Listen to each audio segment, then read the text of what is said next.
तकलीफ होती है आपको इस नारे से कि जिसने खान का साथ दिया वो तो चढ़ गया, सॉरी, और जिसने साथ नहीं दिया वो तो बढ़ गया। आप बढ़ गई हैं, ये इंटरव्यू लेकर।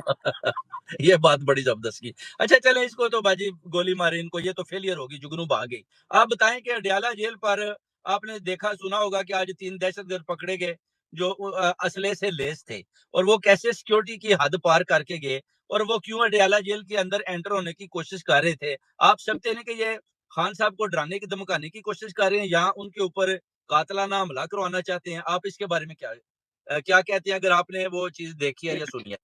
मैं पहले तो आपको करेक्ट करूँगी, हुँ, इनकी औकात ही नहीं है कि इमरान खान को डराएँ। ये हुँ, इनके ना अब आने वाली 10 नस्लों को भी पता है कि खान डरने वाला नहीं है। हुँ, ये खान से डरते हैं। हुँ, ये हमारे को चेक कर रहे हैं कि हमारा रिएक्शन क्या होगा, हम क्या रिएक्ट करेंगे। तो हुँ। कान खोल कर सुन लो, ये जो चिलित्तरबाज़ लेडी गई है ना यहाँ से